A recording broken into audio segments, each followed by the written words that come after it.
Hello, and welcome to Trans Persistence Under Attack, an event which is part of our Clayman Conversations series. My name is Adrian Daub, and I am the faculty director of the Clayman Institute here at Stanford. I'm also a literary scholar, and so I thought I'd start today by pointing to a kind of ambiguity in our title, Trans Persistence Under Attack. There are two ways of reading that, right? Trans people are under attack, but nevertheless they persist, or trans people are persistent, and that in itself is under attack. And that ambiguity in the title, I'm told by the person who invented it, is by design. Because the Trump era and its various sort of stalking, the Trump administration and all its various stalking horses have sort of declared LGBT people, but in particular, of course, the T part of that acronym, a crisis, something unprecedented, something that requires swift and extreme state intervention. If you look at the names of the various executive orders that the president has signed since taking office, from, quote, defending women from gender ideology extremism via, quote, ending radical indoctrination in K through 12 schooling, and, quote, protecting children from chemical and surgical mutilation, it's all about suddenness, about the sudden onset of something, and of course about restoring a better, a more pure status quo ante, one that very pointedly appears to not involve LGBT people. And we'll be talking today about, to what extent this is about, the existence, the persistence of trans people, to what extent this is reframed by right-wing actors as something about that trans people do or represent, or whether or not it's simply about being visible, being persistent in public, right? Because if you think about the fact that, books about LGBT people are excised from libraries, famous LGBT people are being removed from websites, and trans athletes, basically are being excluded from being on camera at all, basically.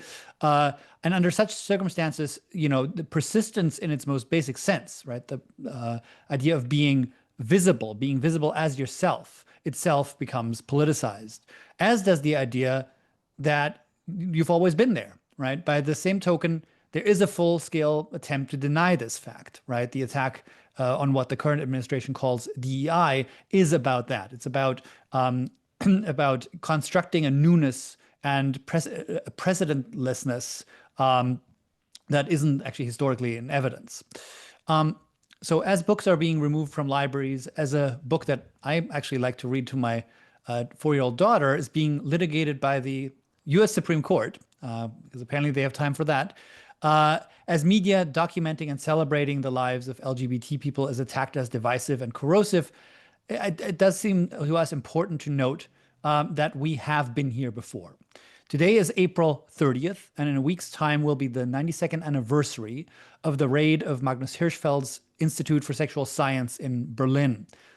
Over 10,000 of the books ransacked on May 6, 1933, would go on to be burned on Berlin's Opernplatz as part of the massive book burning, the most massive book burning that the Nazi student groups undertook in that year.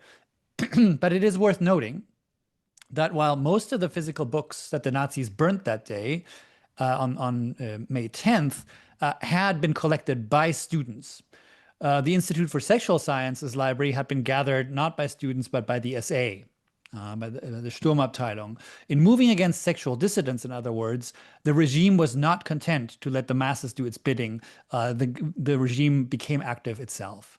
Two things seem to me here worth noting. The Institute for Sexual Science was highly lauded for its work. During the early Weimar Republic, it was well connected politically, and dignitaries would show up for its events routinely. It took less than 5 years of press campaigns of public hysteria to change that.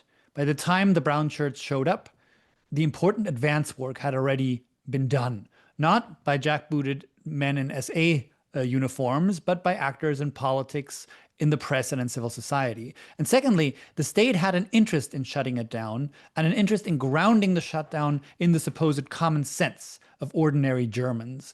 In other words, when the state cracks down in this way, it is often enough in the name of everyday people, which is why I think everyday people have to get involved. I think that our speakers today will highlight two things for you. At this historic moment, it is important to emphasize both continuities and discontinuities. Calling something unprecedented can serve to galvanize political action, but so many of the attacks trans people are having to endure are born from a deliberate attempt to fixate on, against all evidence, and frankly against common sense, on their supposed unprecedentedness. And that goes both for the attacks and for the persistence. So with that in mind, let me introduce our three speakers today. Ava Kim is assistant professor of gender, sexuality, and women's studies at the University of California at Davis. She previously held the 2022 to 2023 Chancellor's Postdoctoral Fellowship in Trans Studies at the University of Illinois Urbana-Champaign. She completed her PhD in English at the University of Pennsylvania, and her work has been published in American Studies, TSQ, GLQ, Studies in Gender and Sexuality, Radical History Reviews. She has also, and in the edited collection, sorry, About Face, Stonewall, Revolt, and New Queer Art. Our second panelist is Eagan Dean, who's a postdoctoral fellow here at the Clayman Institute and a scholar of American cultural history. Their research uses archival and literary analysis to understand the origins of contemporary beliefs about gender and transgender life. Co-editor of A Cultural History of Trans Lives in the 19th Century, which is forthcoming from Bloomsbury, Dean is committed to developing the field of trans cultural history in the US. They're completing their book manuscript, Inventing American Gender, 19th Century American Literary Gender and Its Uses. And publications include publications in journals such as ESQ, Women's Studies, and Legacy. Finally, we are joined today by historian Susan Stryker, who has written so many books that I will not endeavor to list them here, but hopefully many in the audience will have checked them out or will continue to check them out. Susan Stryker is a distinguished visitor at the Clayman Institute since retiring from the University of Arizona as professor emerita in gender and women's studies. Stryker has been presidential fellow and visiting professor of gender, women's, and sexuality studies at Yale University, the Barbara Lee Distinguished Chair in Women's Leadership at Mills College, and a Martha Sutton Weeks External Fellow at the Stanford Humanities Center in 2022-2023. So thank you three all so much for being here and walking us through this. We have a lot of ground to cover, and we have people here covering 250 years of this history. And the history is kind of the name of the game. But of course, we all have concerns about the present moment that we want to bring it back to. So let me start with that central contradiction. Let's take the bull by the horns and say, right, this is what we're facing in 2025 is a new dimension of attacks, but it's the latest in a long series of them. So given your own particular expertise, how do you nuance what's new here and what isn't? And more importantly, what do you think is at stake in getting that wrong? Thinking something is new and unprecedented when it isn't, or thinking something is just business as usual when it isn't. And I thought the way we could do this is that maybe Susan and Eagan might speak to what isn't new. So our more distant historians speak to what isn't new, and then Ava can tell us maybe what is.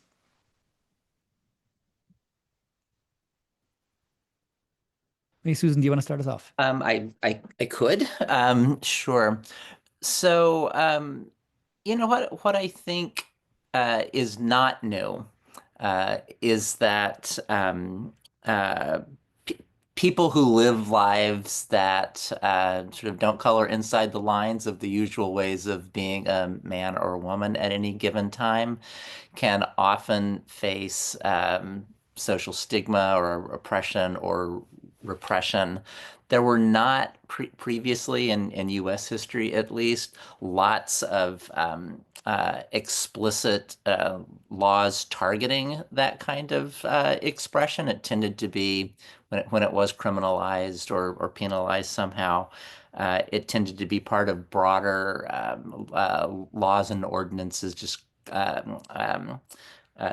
uh, safeguarding public order. You know, it's like the same parts of legal codes that would like say like no public drunkenness or nudity or cursing or whatever, or a man shall not dress in clothes that, you know, belong to a woman, and a woman shouldn't dress in clothes that belong to a man. That sort of thing.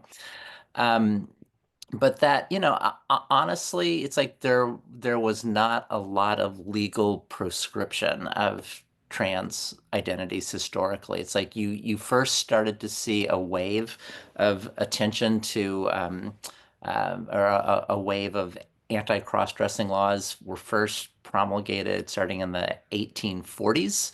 And there was about a century where you would see these things pop up in municipal codes and ordinances, and then they gradually started to be removed, starting in the 1960s.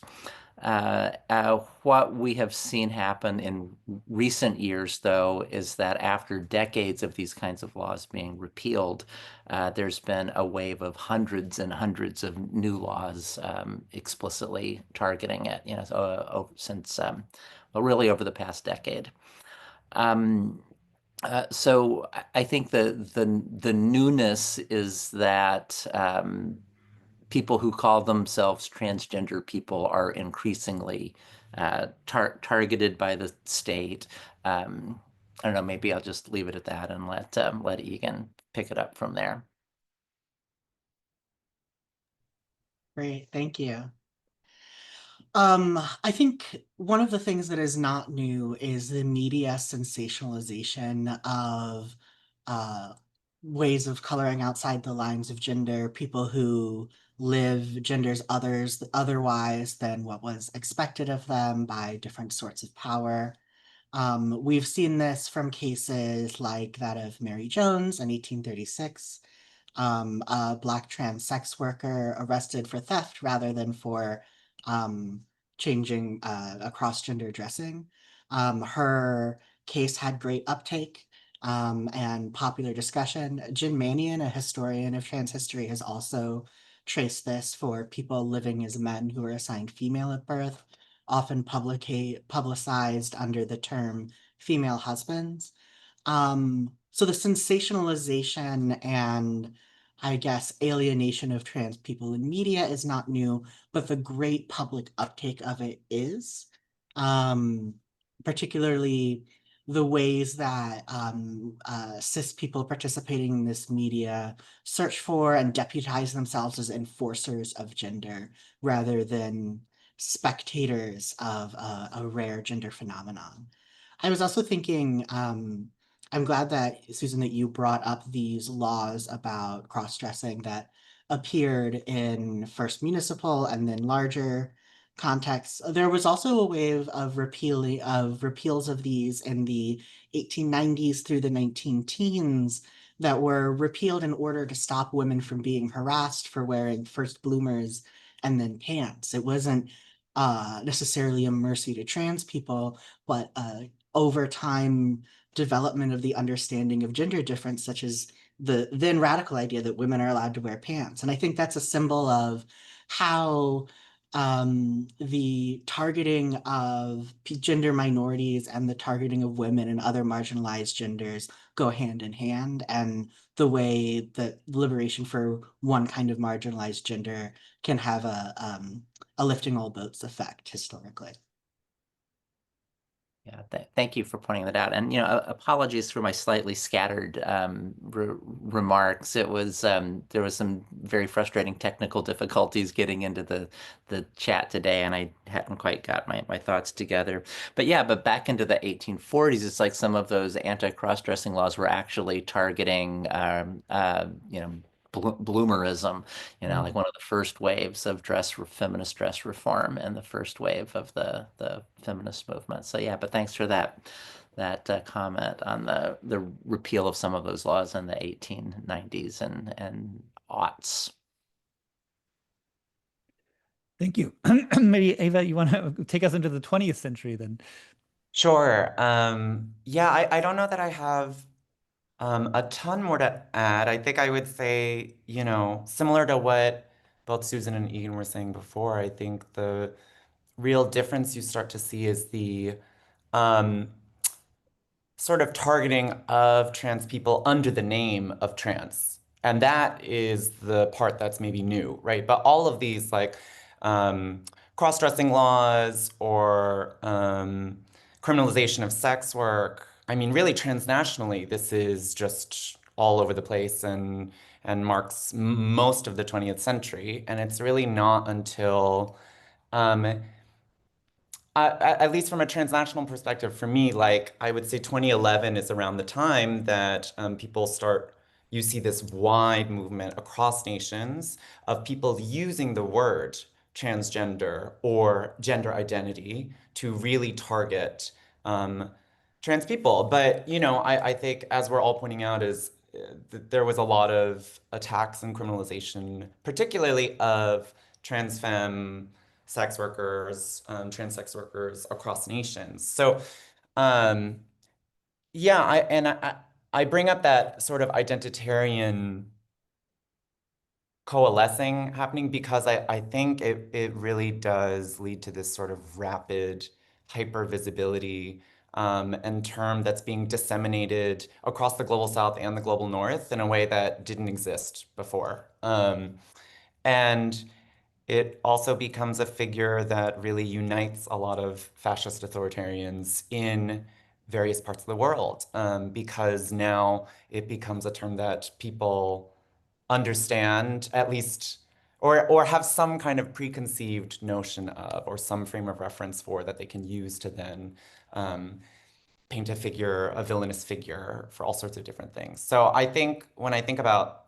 what's really unprecedented is just it's that naming quality that helped coalesce all sorts of fears into one and one that's really carried across nations. And I'll just add too that in 2011 is also the moment where you also see transnational organizations trying to track trans supportive legislation as well. So there's like all these attempts to pass things like the gender identity law in Argentina or something in 2012, where people are invoking the name of trans identity in order to get some gains for various people. That's a whole other conversation we can talk about the effectiveness of that and what that's led to in the current moment. But just to add a little bit of transnational like flavor to some of the things we're talking about as we move closer to the present.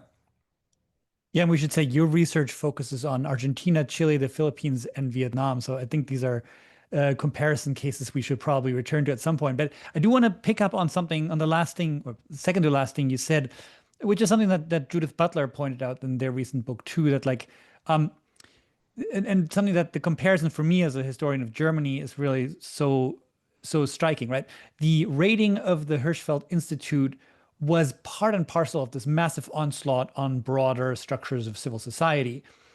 Some of that is happening now. At the same time, it does seem that this far right movement, this international far right movement, is far more monomaniacally fixated on what they think of as gender ideology and what really boils down to trans people. That does seem to strike me as pretty new and interesting. Not that it wasn't in the mix before, but it seems to be in the mix differently. Can people comment on that? What is I think what does that tell us? What is that about? I'll go ahead and jump in there. I mean, this thing that you mentioned, gender ideology or what I would call anti-gender ideology. It's a way of thinking that really took shape, I would say, in the mid 1990s. That's where you first sort of start to see that term gender ideology being used mostly by in conservative Catholic contexts, and that it really it really initially, had more to do with ideas of same-sex marriage and adoption and abortion. That from a conservative Catholic point of view, all of these things were wrong. They were all things that were enabled by something called gender ideology, and that trans people were not a major focus of that. But you do see over time a shift towards critiquing trans people being one of the major, or the existence of trans people being one of the major pernicious consequences of this gender ideology, to the point that you've had the last few Catholic popes say, the existence of trans people is like more dangerous for humans than nuclear war, because what trans people do to their bodies, destroys reproductive capacity, and it will mean the end of the human race, and this is a very bad thing. Um, but that starting, interestingly, I mean, Ava pointing out the transnational dimensions of this, you start to see this in the US too, that around the debates about the Employment Non-Discrimination Act in the US, um, in like 2007, 8, but escalating in the Obama administration, really taking off by around 2014, that the right wing found out that trans issues were very divisive for the left, that they were a great wedge issue for splitting liberal lefts, progressive coalitions, and that you really start to see the existence of transgender people take on this sort of almost, conspiratorial dimensions within this gender ideology framework. So yeah, it's been for about a decade at this point that there's been a very well-financed, well-oiled operation to just create a moral panic around the existence of trans people as the most pernicious example of what this, ungodly gender ideology will result in.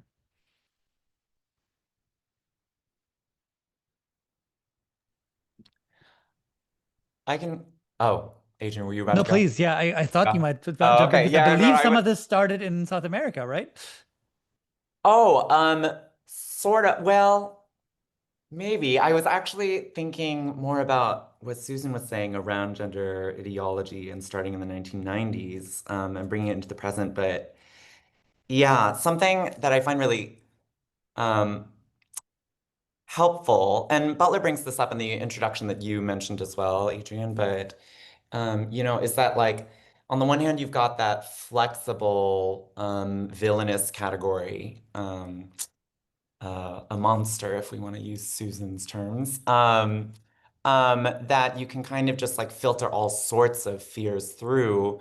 But ultimately, what that sort of panic also serves to do is like rehearse this old narrative that like the heteronormative nuclear family will solve your problems, and that we've gotten too far away from that formation, and that's what's leading to all this like division between men and women and the sort of misandry, and like this is where you get the growth of the manosphere in the 21st century on presenting like here's why you're so lonely, here's what's going on, and we need to get back to this formation.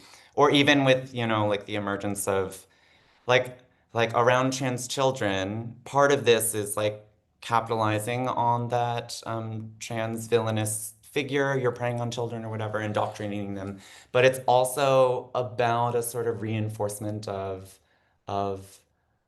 parents' rights, that whole idea that like you own children and that they are not autonomous beings and that you should be able to dictate what they have or what they do with their bodies as parents. And yeah, it's interesting to me that that villainous figure always operates under the assumption that if we return to this familiar form, that is the solution to this vague, flexible villain. But anyways, and that's all collapsed under gender ideology. So Yeah, right. A return of a sort of almost fantastically patriarchal family, because it's like, of course, like parents' rights do not appear to be top of mind when it comes to parents' right to allow their child to self-express. It's only if they come down hard on that possibility that suddenly their rights are being invoked, it seems so striking. It's like there's a very particular form of parenthood being imagined here, right? Totally. And they could, it's so distinct from reproductive justice movements emphasis on like the right to parent, right? If we're thinking about like Kamala Price or all the, especially women of color interventions around reproductive justice, it's not that. It's like parents' rights as what you're saying, reinforcing or like or yeah, just enforcing certain gender binary, gender structures, that sort of thing. Yeah. Um, so when we're talking about persistence here, we could sort of say there that its opposite is this kind of amnesia, right? A kind of politically willed, self-induced amnesia that wants to be surprised or shocked again and again, by the existence of LGBT people, but in this particular case, mostly trans people, right? Um, I'm thinking here of like the Supreme Court recently heard the case US v. Scarametti, in which Supreme Court Justice Amy Coney Barrett expressed shock at the fact that there is a history of discrimination against trans people, and you just think, wow, you must have found an incredibly exquisite rock to hide under to have missed this fact.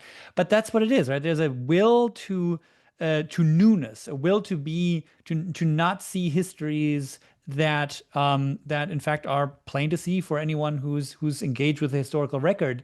Um, can you talk a little bit about this need to be, how come we all have much longer memories than the people who are hounding us? I just don't understand it. How do they come by? How come they can sort of reset every 5 years? What's at work there? I can start with a little context on what I think might be happening in the Scarametti case. Not Yeah. a legal scholar, just a follower of cases that affect me. Um, I think it's very much building on the case that overturned Roe v. Wade. Um, this is me trying to remember the name of the case, Dobbs v. Jackson. One of the arguments that the majority of opinion puts forth is that abortion healthcare is not part of the quote like history and tradition of the US. And they didn't invent this standard, but a lot of the argument hangs on it. And it cites 19th century history of medicine around things like miscarriage and prenatal care. And I think they're trying to make another argument, the more or less the same court making another argument that because these are not historical and traditional rights, and the case that the Scarametti case before it came to the Supreme Court also was hinged on history and tradition idea. And I think you can see that reflected in the rhetoric running up to this election in 2023. Then candidate Trump put out a campaign video saying that he's here to protect your children from gender ideology that was, quote, invented by the radical left just a few years ago. Whether or not the people around him or the court know that to be true, choosing to believe that is true helps them hang this case on particular history and tradition arguments.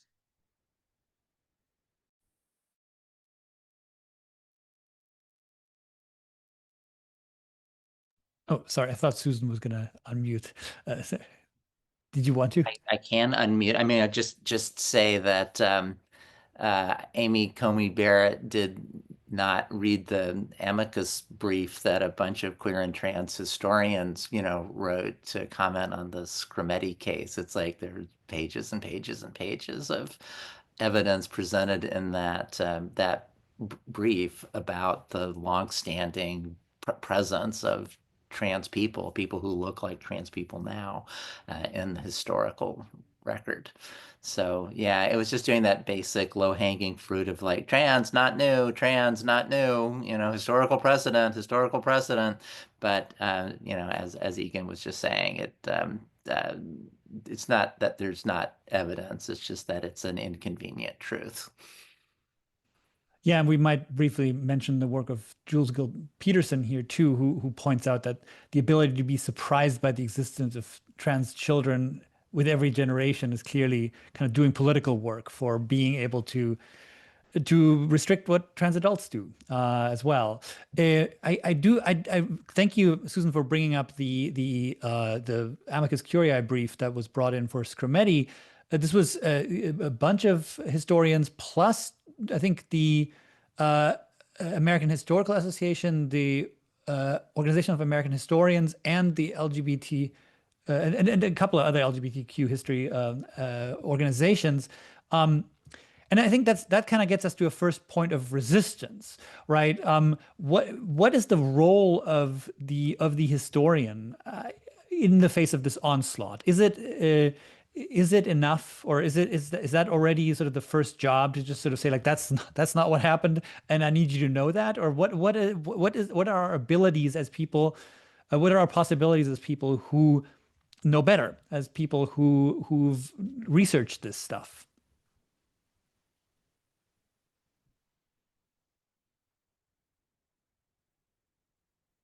Oh, I think Susan should. If you feel up to speak, I was like, I just attended a rally where Susan was speaking about the sort of role of the historian. So, Susan was very modest, but she's in the amicus brief.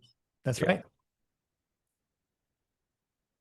Yeah, Susan, do you want to come? I mean, do And you think it speaks apologies for? for whatever technical Oh, difficulties I'm having. It's like the sound keeps dropping out, oh no.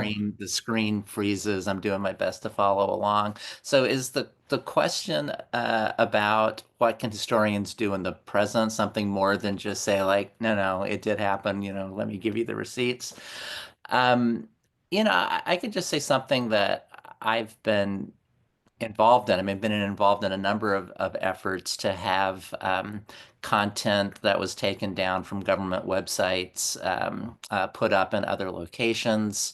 There was one of the major informational resources that was removed by the government from the National Park Service website was this, I think it was like an 1,100 page long document called LGBTQ America, which was I think like 10 or 11 or 12 different chapters on places of historical significance to LGBTQ community in the US that was to be used as a guide to doing historical landmarking and site interpretation for the National Park Service. And that was removed by the Park Service, but it's been put up on a number of other places like the Internet Archive or this website called Out History. I think the National Park Service Foundation has put that document back up. But just one small example of how I think historians can be like part of the resistance. There's a historical event that I have been paying attention to for the past 35 years. I came across mentions of this previously undiscussed riot in San Francisco's Tenderloin back in 1966. It's been called the Compton's Cafeteria Riot. It happened 3 years before Stonewall, where trans women, gay hustlers, unhoused street youth fought back against police repression at this all-night, 24-hour a day eatery called Compton's Cafeteria. Um, and that a bunch of people do work on Compton's now and on the legacy of this is a site where trans resistance to police power and the prison industrial complex took shape, and there have been people who've been trying to get that site landmarked with the National Register of Historic Places for many years now. It's like the last application was filed about 2 years ago, and that application just totally languished. Like there was no movement on it whatsoever. And then the first week of the Trump administration, like all of these executive orders are coming down and other content is being taken down. Somebody in the bowels of the National Park Service, which is who runs the National Register of Historic Places, just very unobtrusively listed the Compton's cafeteria site as one of the historically, significant places, that entered the National Register that week. So it didn't say Compton's cafeteria site where, Screaming Queens kicked cops' asses, back in 1966. It just said Compton's cafeteria, 101 Taylor Street, San Francisco, California.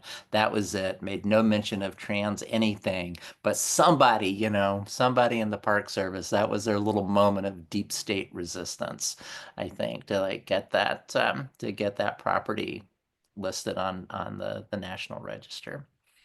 That's a great story. I love that. Um, I do want to ask, and I don't want to equate these two things, but it seems to me, right, like there is a danger in presenting this as a battle of experts. As you say, Amy Coney Barrett had expertise at her disposal, did not avail herself of it. At the same time, a lot of transphobia, of course, can wear the veneer of expertise. And I'm thinking here, especially of the Cass report in the UK. How do we deal with that? How do we think about what is the role of professionalism in all these things? I mean, like there are things that we might sort of believe, that people might believe as activists or whatever, but there are also things that we kind of feel are wedded to as scholars. Can you talk a little bit about pushback there, about how to make clear that the expertise, or what presents itself as expertise in aid of this onslaught on trans rights is really nothing of the sort?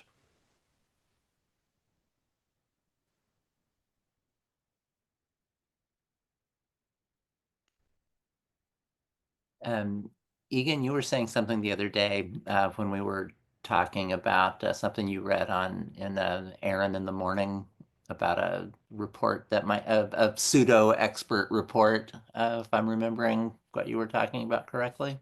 Yes, any day now, apparently, a report is due from maybe Health and Human Services, but there was a post on the website, on the White House website, about it under another lurid headline that there's a pseudo CAS report. The CAS report being the report generated in the UK, I guess last year, recommending against, we're it being interpreted to recommend against gender affirming care for minors and people with various disabilities and neurodivergences, that was built explicitly on excluding transgender people from the process and many transgender health experts in the name of objectivity being something that's apparently possessed by cis people, people who don't allegedly have an investment in their gender, logic of the CAS report.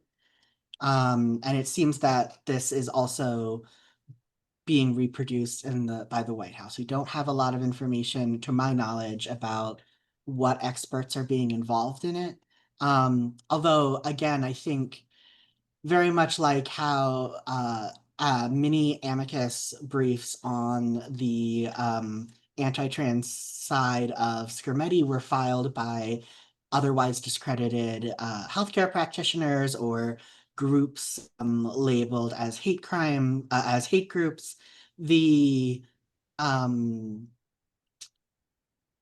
like widely accepted legitimacy of a piece of information does not in any way exclude it from use.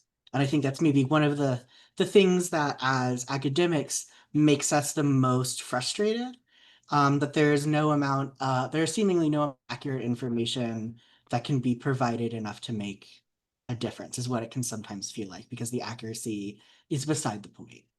But maybe that's polemical, but that's sometimes what it feels like. One of the things I've been thinking about in terms of what we can do has to do a lot with our role as teachers. We, the four of us here, teach mostly college age students, and therefore don't live with the same restrictions as K-12 teachers, who are right now being restricted from about queer history, trans history, and are getting ready to raise generation of people surprised by the existence of transgender people, particularly people without the privilege to attend college. And I think that speaks to the importance of being aware of these restrictions, being aware of what's going on in the school boards in our community, because the groundwork is being laid for another 35 years of surprise. Yeah, I think think I'll that's just add really quickly to that. Sorry, Adrian. Is just also that like, well, I'm not saying that we should abandon the fight for trans healthcare in institutions and from, credible institutions that like, something that I think comes up in all trans historians' work and everything we see about trans histories is that trans people are always the ones leading knowledge about their own healthcare, about their needs, about what's going on, and to varying degrees of success. But I think that like it's that just seems like such a key component to remember in a moment like this. It's like not to say we shouldn't be fighting the cast review or whatever the new US version is, but like we have long held these institutions with a lot of suspicion and know that they don't provide nearly adequate knowledge or resources on trans healthcare. And so, um, I think that like it helps inform sort of what kinds of um, care we provide each other around, mutual aid and also trying to um, take command of our own sort of resources, which requires a lot of organizing, right, and a lot of work and a lot of sort of more clandestine practices, and not hedging all our bets on trying to get that sort of recognition from the American Medical Association or what have you. But anyways, just throwing that out there too. Yeah, that's a very, very good point. Very important point. I also the point about I think Egan's point about the kind of made to order scholarship that is used to kind of prop up these kinds of legislative onslaughts reminds me, of course, also this is like another place where we get this kind of selective amnesia because a lot of the same outfits pushed thoroughly debunked data about gay marriage when gay marriage was the big issue, about gay teachers when gay teachers were the big issue, which is maybe the part why I get very, very frustrated because I'm like, I remember the last time this guy was doing this and the time before that. And it seems to be just his entire career. That's like the thing that you're scared of now. Also, here's the four people I talked to, and it's bad. And I guess I am wondering here about I feel like you're historians and you've taken us into the deep past, but it is worth, I think, for our listeners to hear the very recent past year too, which is that isn't it the centering of trans athletes, trans children above all, really happened only on the heels of Obergefell, where the fight against gay marriage had been sort of lost for the moment. So there is really kind of there's a strategic question. There are these big stories, but there also is just a tactical one, right? Yeah. I just wanted to yeah, make sure we hit this point. I think the some of the stuff that Egan was talking about with this new like U.S. CAS report, whatever we want to call it, that it's part of a tried and true tactic for uh, uh, you know, creating fake narratives, some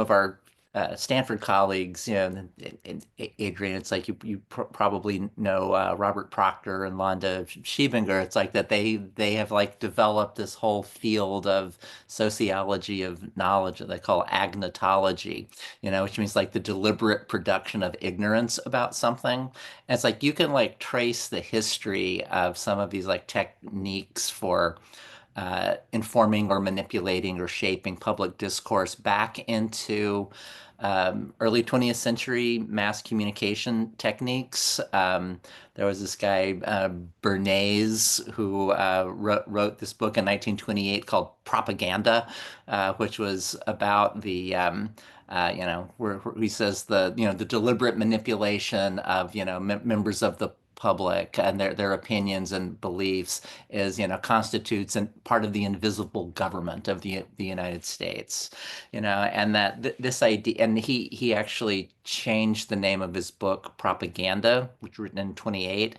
After World War II, the new edition of it, he changed the name to Public Relations because propaganda had developed bad connotations because of Soviet and Nazi uses of the word. So this idea of a science of manipulating and informing public opinion is something that has quite a long history. Bernays is the guy who taught the tobacco industry how to teach consumers how to disbelieve the science that smoking causes cancer. And some of the same big public relations firms that have done that work for the tobacco industry now do work for the food additives industry, sugar, or the pharmaceuticals industry.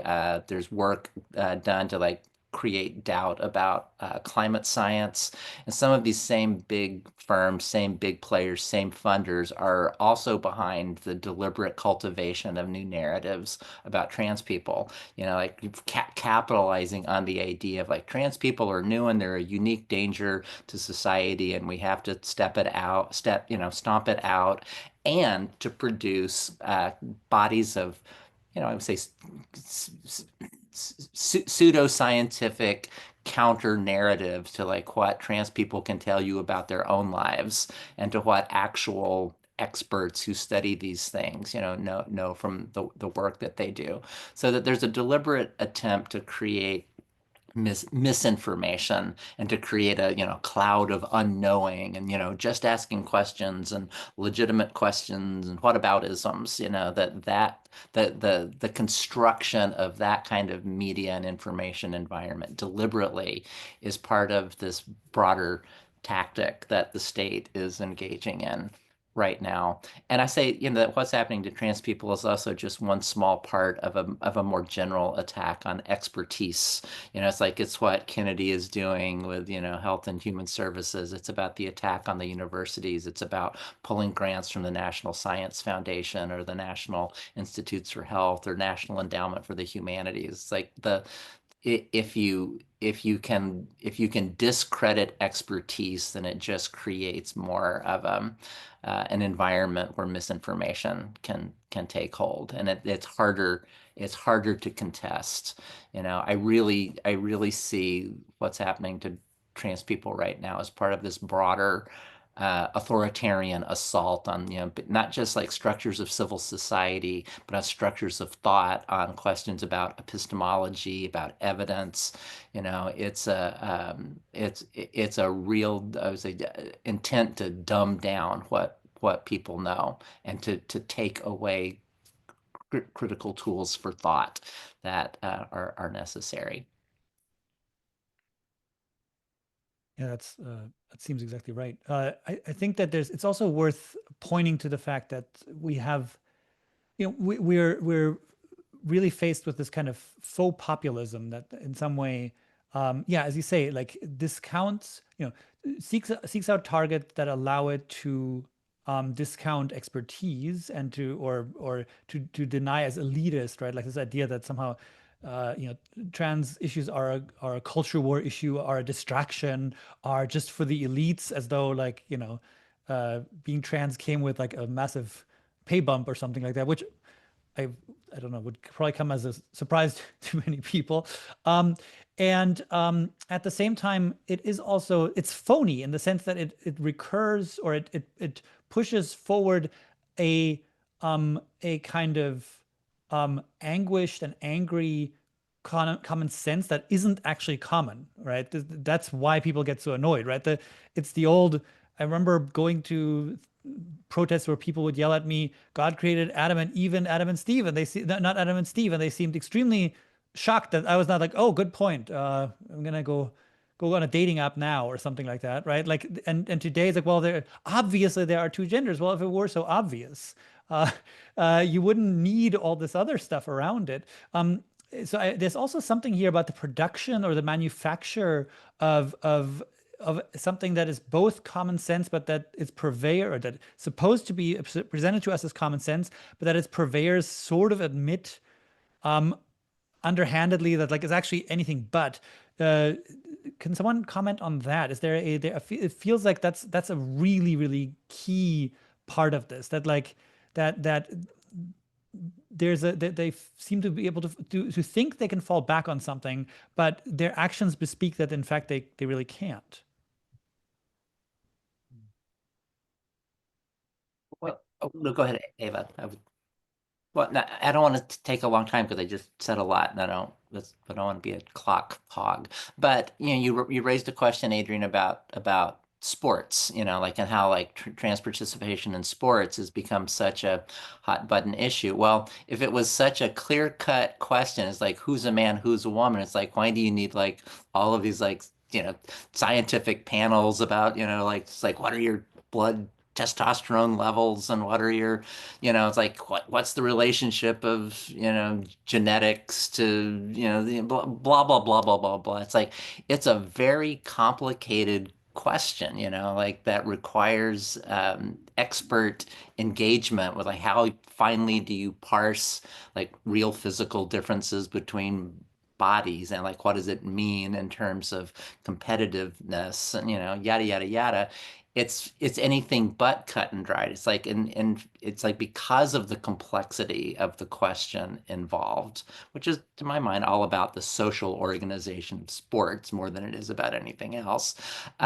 It's like if it was simple, it's like we wouldn't be fighting about it, right? It's like we don't fight about gravity. It's like things fall down, it's like, but we fight about the meaning of the body and how we parse all of those like the meanings of actual physical differences.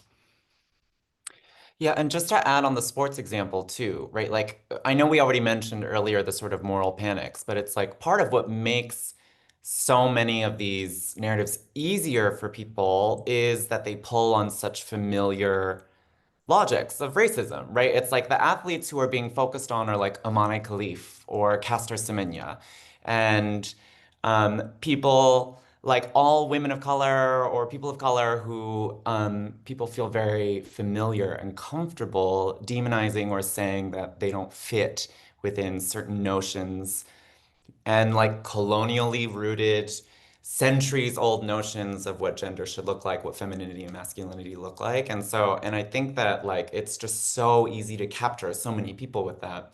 And to Susan's point earlier around all the misinformation, it's like if you can sort of capture people with a affective stability around a certain demonization that's building on centuries of racism, it makes it easier for people, and people are going to want to fall back on that and not hear anything. People don't want to hear the complexity of like sex classifications or intersex people or intersex surgeries, right? Like that they'd rather just say, no, that person looks like a man. And I feel centuries of like structural racism behind me reinforcing that belief. Right. I can add on to that a little bit. Thank you, Eva and Susan, from a little deeper in history. I'm thinking a lot about the crisis of gender that was precipitated in the 1780s, time of the building of the federal U.S. um, among largely elite white male circles. There not included in any meaningful way in these founding documents, which created conversation from writers and philosophers, thinking particularly of Charles Brockden Brown, asking really interesting questions about the social construction of gender and the future of androgyny in an equal society. They didn't get especially far in giving women any rights, but that doesn't, but what I think this indicates is how fundamentally tricky ideas about Oh, oh no. Egan, I think we Is it just me, or did we all lose Egan? No, I lost Egan too. Yeah. Oh, shoot. Yeah. I was loving that point too. I was Yeah, like, it was good. not now. I don't want to I don't want to finish his thought, but like yeah, I love that. Well, once we have him back, we'll ask. Good freeze frame though, I have to say. That could have been worse. Yeah, so in terms of I'm gonna open things up to the Q&A soon, and so if folks want to start adding points to the Q&A, please do that. You cannot put it in the chat. I believe you'll have to put it in the Q&A. So, Egan, do you want to finish your point? We got you in a very cool freeze frame, and you were going to talk about the ambiguity of, and then boom, it cut out. I don't know. I don't know what happened. If you don't mind me finishing. Please. And my Zoom closed and reopened, but it's nice that it's Oh. back open. The ambiguity of what gender means has been long debated, which I don't have to tell this audience, but it also shows how we're 250 years deep in the US as a state being interested in pretending that that ambiguity doesn't exist for the purpose of maintaining hierarchies of power. And exactly as Ava points out, this kind of refusal to know about ambiguity has been reproduced through definitions of what whiteness is and isn't. And it's the co-investment of the enforcement of seemingly common sense gender and the enforcement of seemingly common sense racial difference are so tied.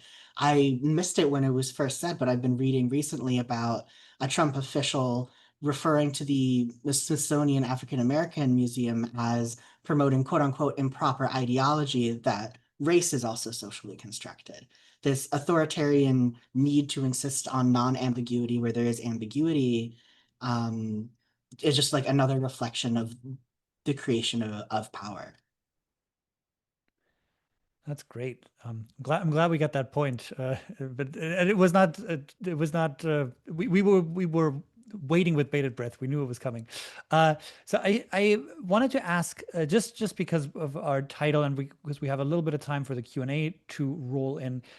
I want to sort of get your sense about sort of if we've been here before, if some of this is a movie that we've seen. Some of it's new, some of it's not.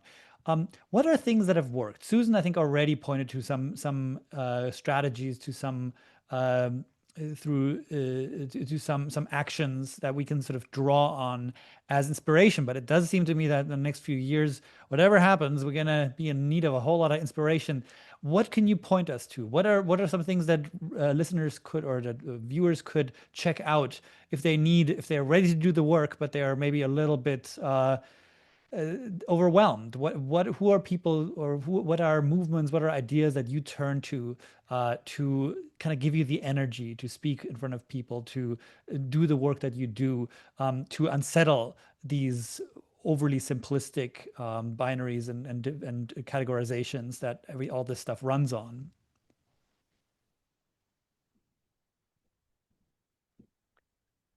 I feel like we talked about this a little bit yesterday, but and I'm not sure if we all agree on this, so I'll just speak for myself. But I do feel like we're at a moment where you're really starting to see a turn. And people are starting to connect the dots between all sorts of different active oppressions going on.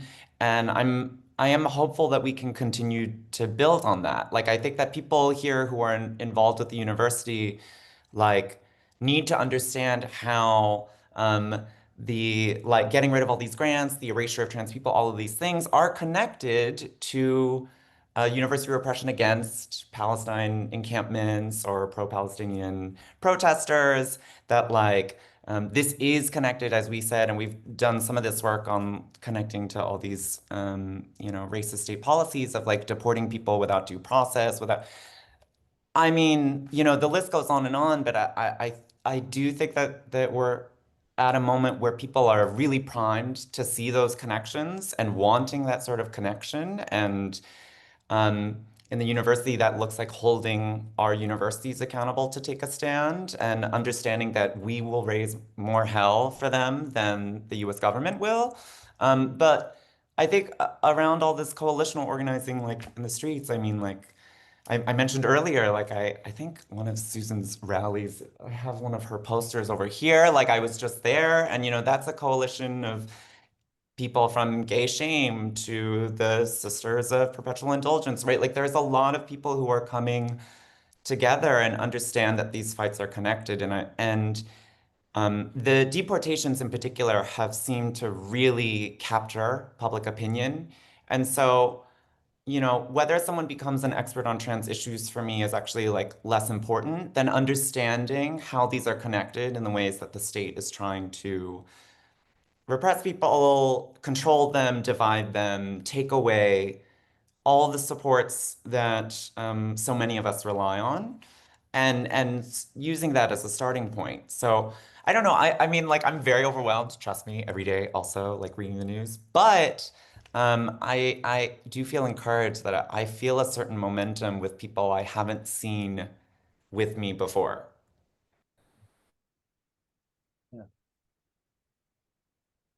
That's beautiful. Just very tiny data point, right? Like the fact that um, it's so noticeable that the people, especially within the Democratic Party, that seem to want to sort of say, "Hey, we should throw some people strategically under the bus."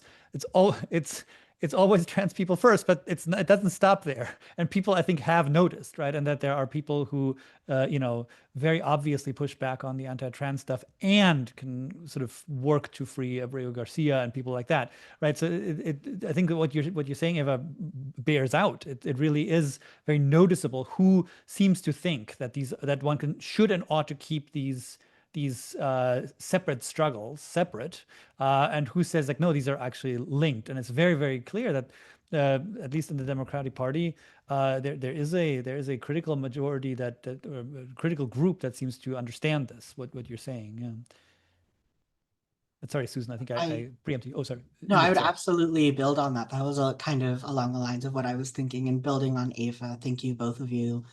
Um, Something that we didn't talk about as much, but that I think I'm glad that you brought up is the attempt to separate the T from LGBT or from larger queer groups, and for most part, total failure of that in the US. Or significant failure of that in the US speaks to, as Ava was saying, the importance of defending, in this case, our universities from all uh, uh,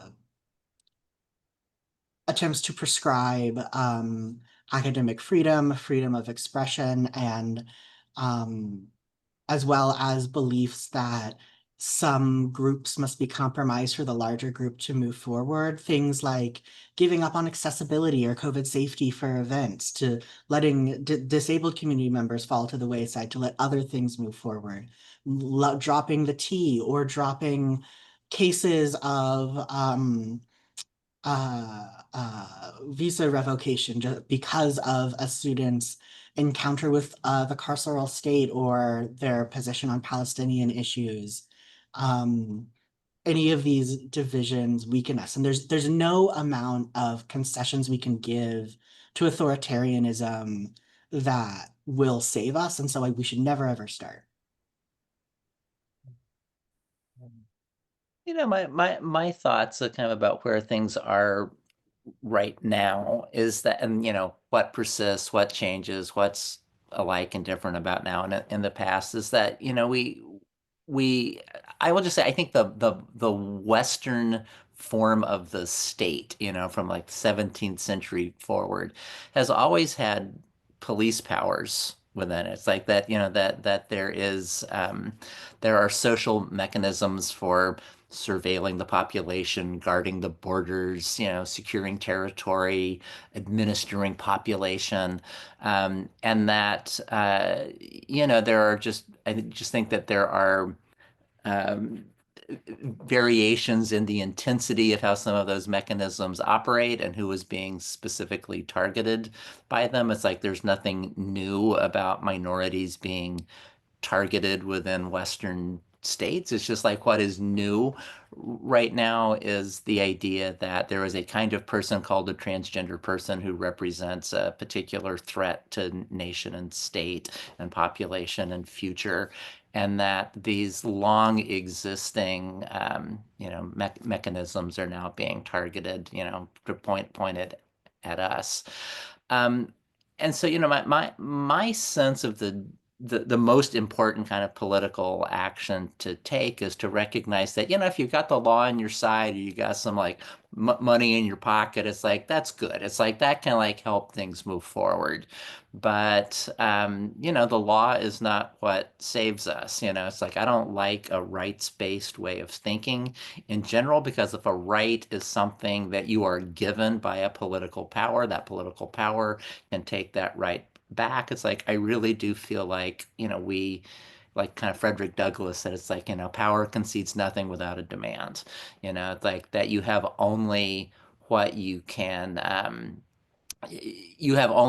kind of secure for yourself at some level. It's like trans people are not protected because it's like the state says they have a right to exist. Trans people, collectively, live their own lives and find their ways through the, cracks of the system to live the way that they need to live. That's what trans people have always done.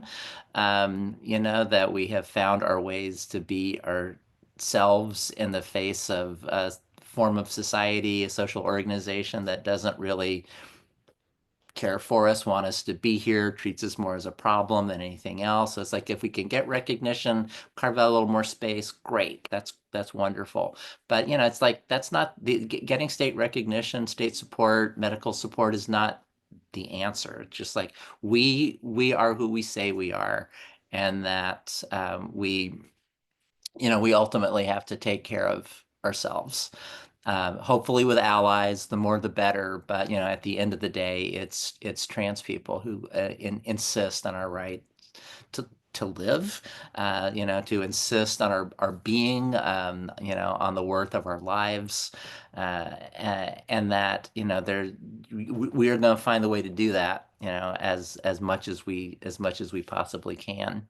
Back to the Compton's cafeteria riot stories, like the thing that I find so inspiring about that is that, it was just, it was people who were living in fairly dire circumstances, who were experiencing really direct repression. I mean, like what would often happen to street sex, workers who were trans women.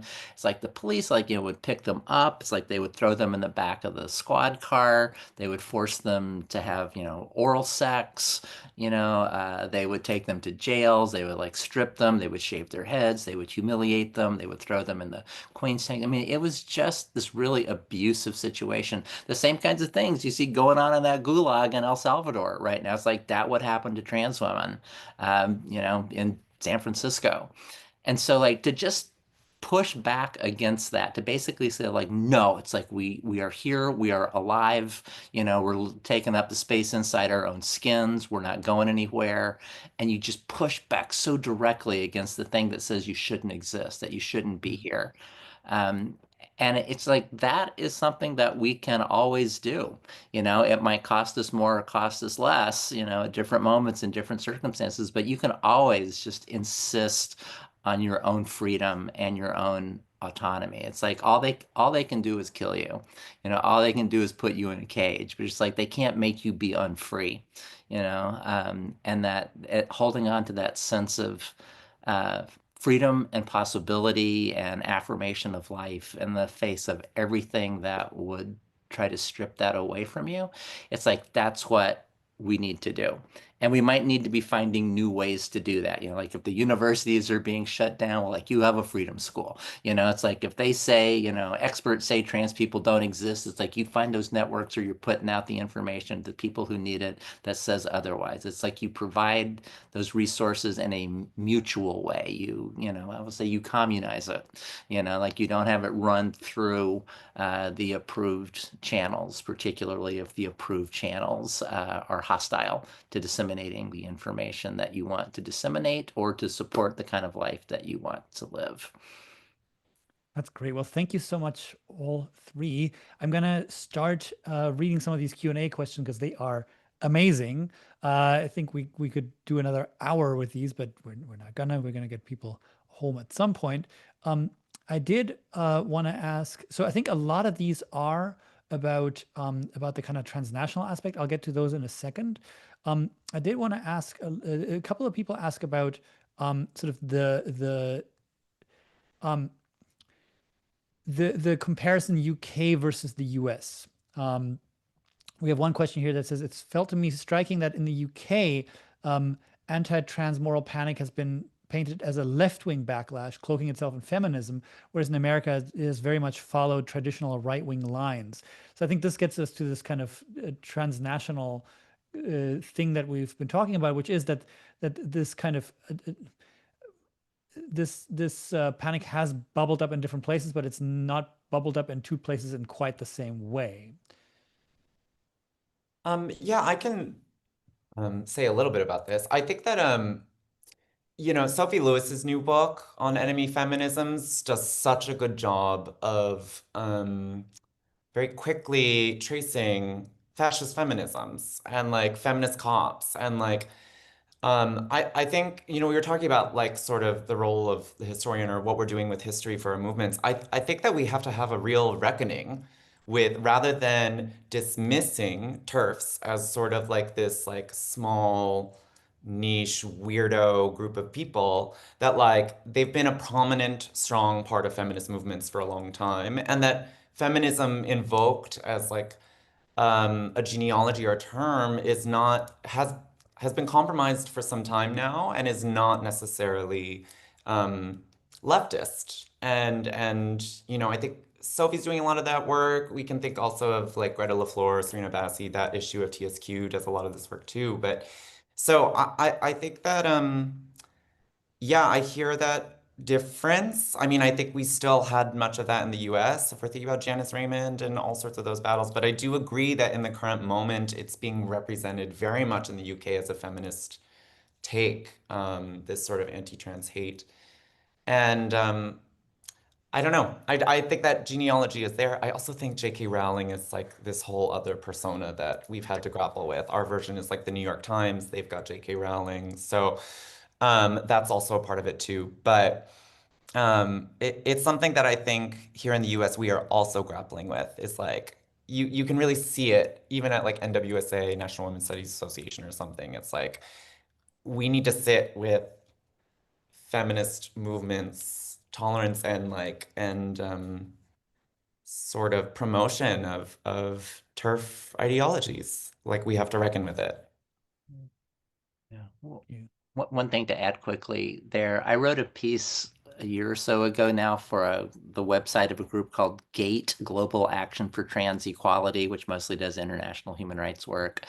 And I sort of made the argument there that a lot of what you see transnationally is this idea of like gender ideology is something that, emerged, in the global north. It's those secular coastal elites, or maybe it's, the secret, Jewish puppet masters of the universe who are like foisting this like pernicious ideology on unsuspecting people, particularly in the global south, destroying, traditional forms of family and community.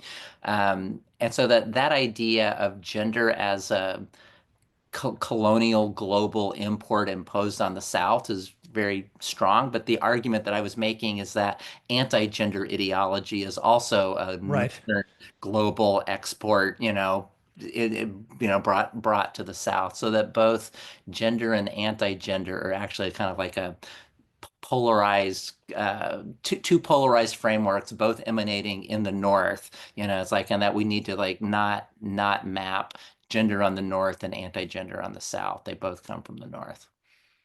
Yeah, given that you brought up the kind of the charge of elitism that so often sort of seems to accompany the populist extraction of this particular, and I mean this is even true for TERFs. I feel like who present sort of as working class responses to kind of elite culture sometimes. It's a question in the Q&A about what to do for if you're an ally slash a budding ally slash accomplice in deeply red areas of the country where indeed there is probably some strategic consideration to being to be engaged in before or in a way to sort of be, I guess, pick and choose your battles, probably how they would put it.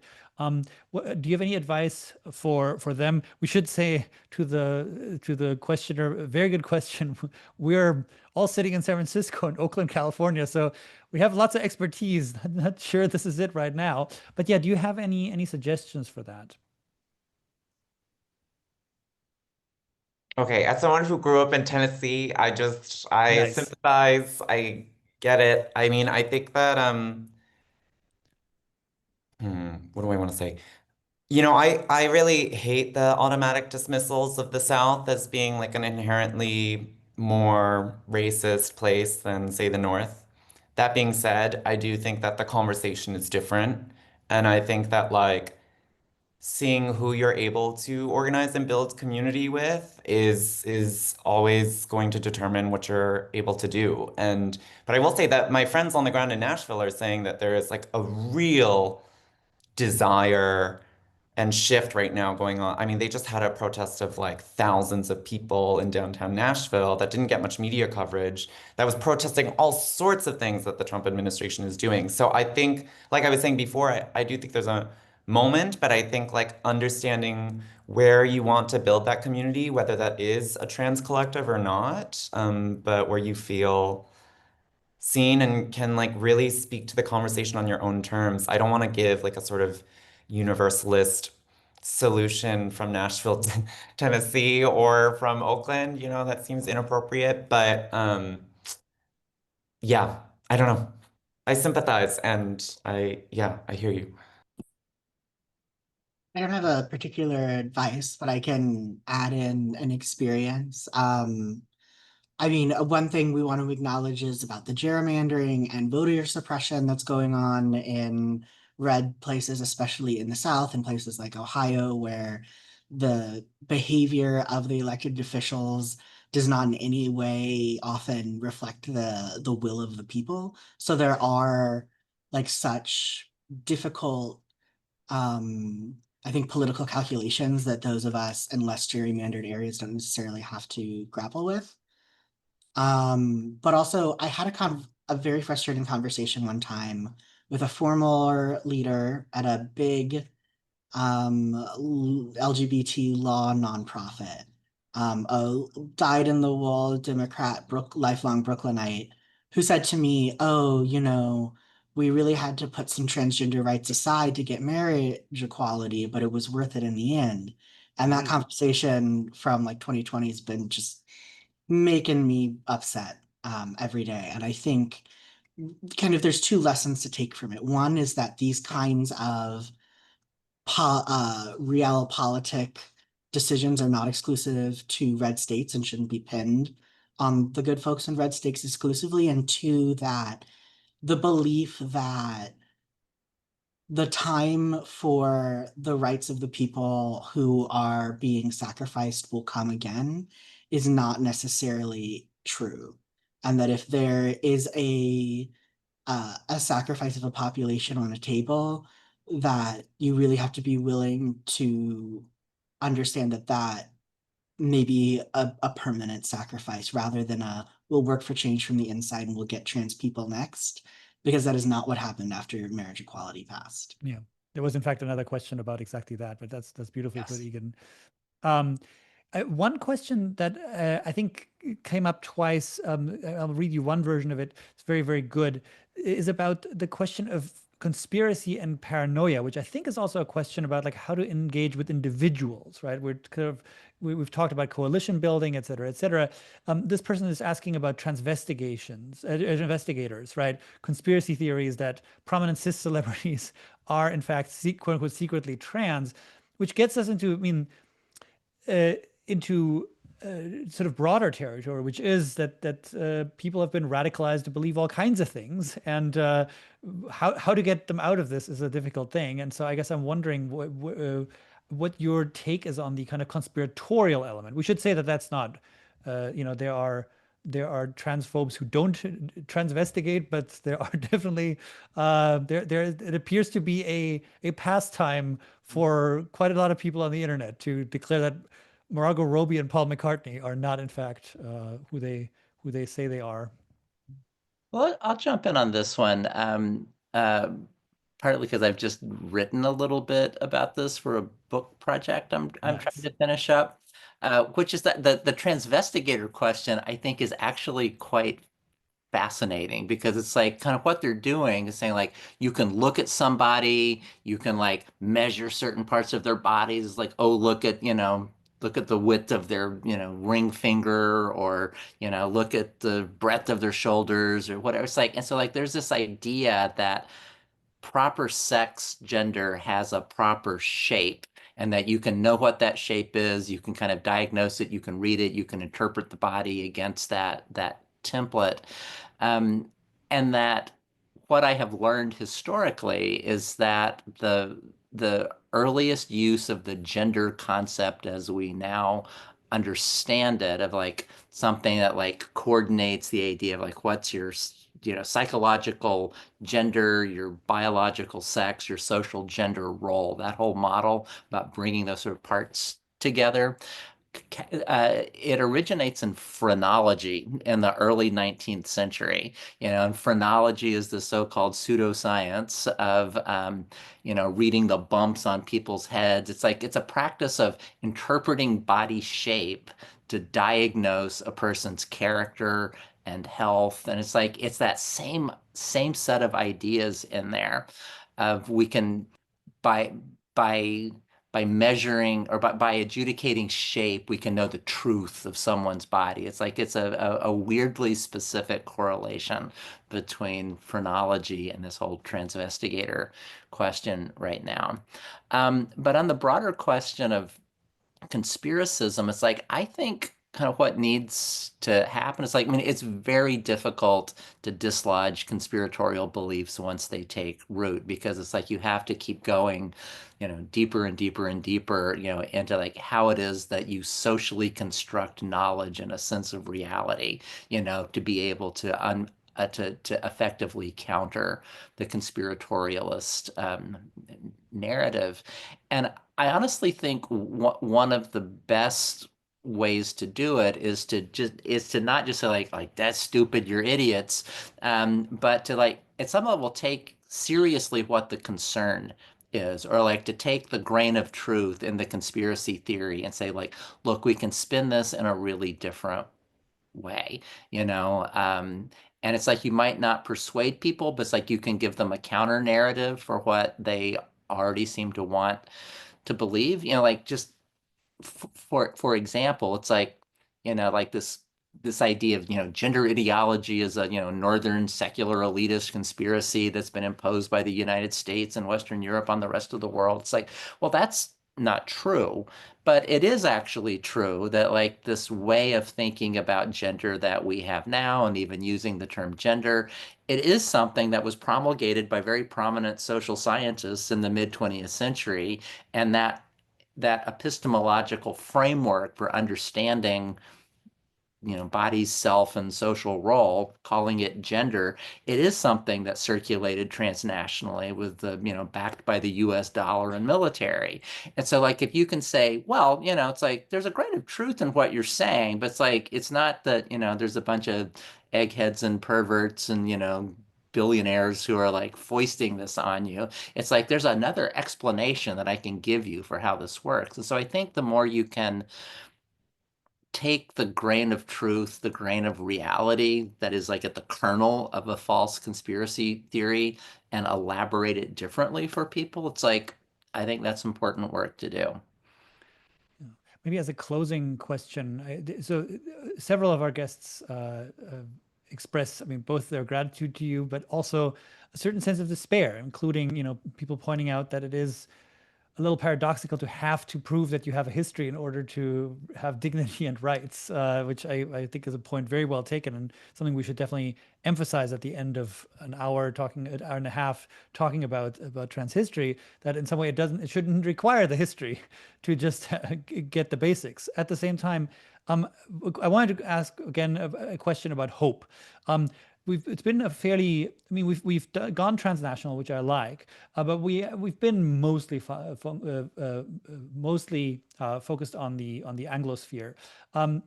are there places in the world where trans rights are making significant strides? Are there places we can look to for inspiration and hope? Are there places you look to for either of those? Please don't say no, because that'll be a really terrible way to end this. I mean, we can't. It's 2025. I mean, that's hard. I mean, because like earlier I gave the example of Argentina, right? And Yeah, I thought you were gonna jump on that. well, but the issue is that the 2012 gender identity law, which was incredible for a lot of reasons and a materialist understanding of like trans people. But then Javier Milei recently got elected and right. it's like, he's the guy with the chainsaw that was trying The to, other guy with the chainsaw.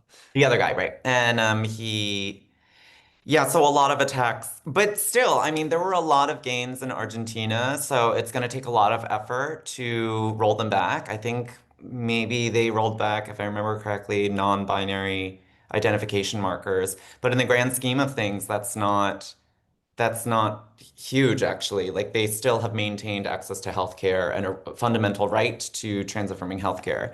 So I think there are a lot of places, Chile also passed one.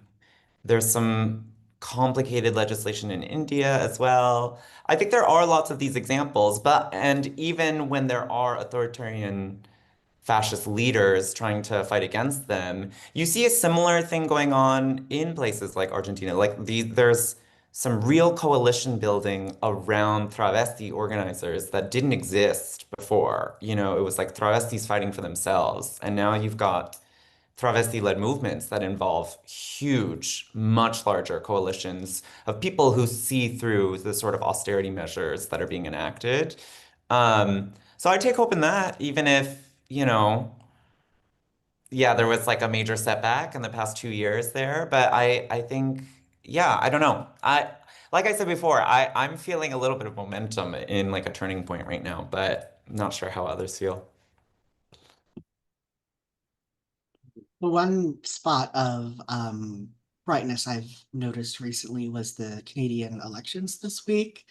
I'm again no international analyst, but one of the narratives that I'm hearing over and over again is that the extreme conservative authoritarianism in the US turned the tide for the liberalism in Canada, so that they no longer have quite so far right as a leader as they thought they would. And it's kind of cold comfort in serving as a negative example in the country that you live in. Um, but it's possible that that momentum may continue. Yeah. And I'll just say to take it very local, like some of the work that I do in San Francisco, like being involved in like, community, neighborhood-based organizing or doing work around the Compton's Cafeteria historic site or what have you, is that I see so many people from so many different walks of life kind of like basically going like, I might not get that exactly, but it's like I'm down for the cause. And like it's that vibe shift that Ava is mentioning. It's like maybe it's a candle in the wind that will be snuffed out soon, but like right in the moment, it's like I am actually sensing flurries and flutters of movement in the right direction in a way that I do find tentatively quite hopeful.